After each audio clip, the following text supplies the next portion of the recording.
একজন টিচার হিসাবে, বন্ধু হিসাবে, ভাই হিসাবে, মিত্র হিসাবে ভাইরাল ফিভারের জন্য আমার টিপস দেওয়া থাকলো। নাম্বার ওয়ান, পাতলা শাঁসওয়ালা ডাবের জল। কিসের থেকে ভাইরাল ফিভার হয়েছে আমাদের জানার দরকার নেই, হয়েছে আমাদেরকে ওষুধ খেতে হবে, অ্যান্টিবায়োটিক খেতে হবে, ঠিক আছে, কিন্তু তার সাথে আমরা এই জিনিসগুলোকে চালু করে দেব।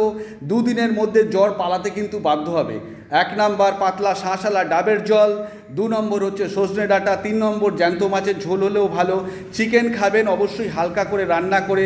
মিষ্টি মৌসম্বি লেবু, মাথায় রাখবেন, মিষ্টি মৌসম্বি লেবু, ডাসা পেয়ারা, এগুলোকে যমরাজ বলা হয়। ভাইরাল ফিভার কেন, যে কোনো আমাদের টক্সিন জাতীয় রোগ বা যে কোনো ভাইরাল ডিসিজের জন্য এরা হচ্ছে যমরাজ। কারণ আমাদেরকে কাজে যেতে হবে, সুস্থতা অর্জন করতে হবে, বিছনা থেকে উঠতে হবে।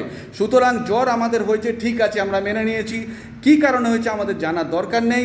আমরা যদি দুদিন, এবং দয়া করে ব্যায়াম করবেন না, শরীরে স্ট্রেস থাকে, তাতে কিন্তু স্ট্রেস বাড়বে। এই খাবারগুলো খান, সুস্থতা খুব তাড়াতাড়ি অর্জন করবেন।